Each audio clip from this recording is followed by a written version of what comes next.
रतन, अरे कहाँ मर गया रे तू? क्या कान में तेल डालकर बैठा है जो तुझे मेरी आवाज ही नहीं सुनाई दे रही? संपत की आवाज सुनकर रतन दौड़ता हुआ आया और बोला, जी मालिक, क्या हुआ? अरे क्या हुआ? अरे ग्राहक कितनी देर से तुझे आवाज लगा रहे, क्या तुझे उनकी आवाज नहीं सुनाई दे रही? मैं ग्राहकों के ऑर्डर पर ही खाना लेने रसोई में गया था मालिक। वो तो मुझे भी दिख रहा है। अरे ना जाने कितनी देर से तू रसोई घर में कान बंद किए हुए खड़ा है। अगर ऐसा ही हाल रहा तो मेरा ढाबा बहुत जल्दी बंद हो जाएगा, बता रहा हूँ। ऐसा नहीं होगा मालिक।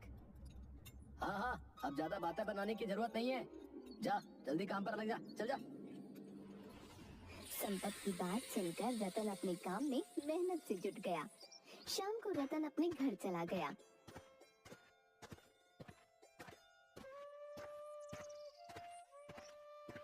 जल्दी से खाना लगा दो आरती, मुझे बहुत तेजी से भूख लगी है। अजी इतनी जल्दी क्या है, पहले हाथ मुंह तो धो लीजिए। हाथ मुंह मैं ढाबे पर धोकर आया हूँ, तुम खाना लगा दो।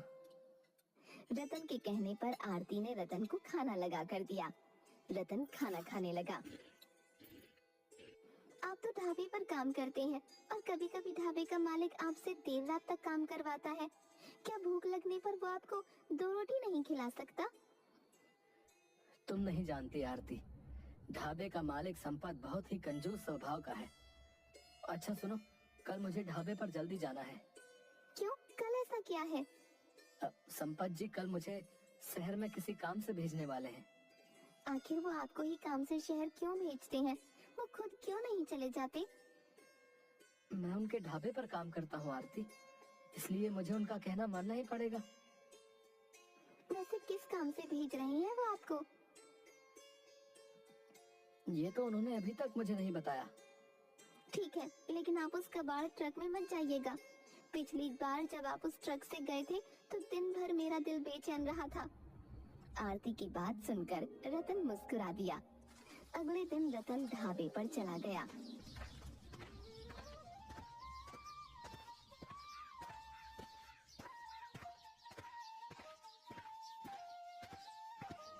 रतन, तुम ट्रक चलाना तो जानते हो ना? हाँ हाँ मालिक, मैं ड्राइवर ही करना जानता हूँ। लेकिन आप क्यों पूछ रहे हैं?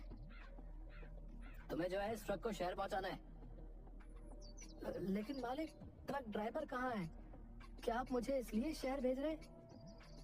हाँ, तुम्हें ट्रक को शहर में पहुंचाना है, इसकी रिपेयरिंग होनी है, तुम्हें ड्राइवर शहर में मिल जाएगा। लेकिन मालिक, ये ट्रक बहुत ही खराब हो चुका है। मेरी पत्नी ने मुझे मना भी किया है इस ट्रक से शहर जाने के लिए, और आप इसी ट्रक में मुझे ड्राइवर ही करने को बोल रहे हैं। देखो रतन, अगर तुम्हें नौकरी करनी है तो तुम्हें मेरे और भी काम करने होंगे। अगर तुम ये ट्रक शहर में नहीं पहुंचा सकते तो फिर तुम अभी इसी वक्त नौकरी छोड़कर जा सकते हो। संपत की बात सुनकर मजबूरी में ट्रक लेकर वहाँ से चला गया। ट्रक कुछ दूर ही चला था, अचानक ट्रक का बहुत ही खतरनाक एक्सीडेंट हो गया। रतन की इस समय मौत हो गई। शाम तक रतन का अंतिम संस्कार कर दिया गया। आरती रोते हुए रतन की तस्वीर देखकर बोली, मैंने आपको मना किया था उस ट्रक से जाने के लिए। काश आप मेरी बात मान जाते तो आज आप जीवित होते। अब मैं किसके सहारे जीऊंगी? आपके अलावा मेरा इस दुनिया में आखिर कौन है? ऐसे ही कुछ दिन बीत गए। कुछ दिन बाद गांव का मुखिया आरती के घर पर आकर बोला, आखिर ऐसे कब तक घर में खुद को बंद रखोगी? अब मेरे पास इसके अलावा और चारा भी क्या है मुखिया जी? मेरी तो दुनिया लुट गई। अब होने को कौन टाल सकता है आरती? जो होना था वो हो गया, अब आगे क्या करने का इरादा है? यही सोच सोच कर मैं बुरी तरह से परेशान हूँ कि अब क्या होगा। घर का राशन भी खत्म होने को है। रतन तो बेचारा संपत के ढाबे पर काम किया करता था। अगर तुम कहो तो मैं संपत से तुम्हारे काम की बात कर लेता हूँ। तुम उसके ढाबे पर काम कर सकती हो। मुझे उसका नाम भी नहीं सुनना मुखिया जी, उसकी वजह से ही मेरे पति की जान गई है। तो फिर तुम क्या करोगी? अगर तुम चाहो तो मैं तुम्हारे दूसरे विवाह की बात गांव में किसी से चला कर देखूं क्या? मुखिया जी, मैं अब दूसरी शादी नहीं करूंगी। मैं अपना पूरा जीवन रतन की याद में बिता सकती हूँ। तुम्हारे परिवार में भी अब कोई नहीं है आरती, तो फिर तुम क्या करोगी? अब ये जीवन कैसे काटोगी? रतन अक्सर मुझसे अपना खुद का ढाबा खोलने की बात किया करते थे।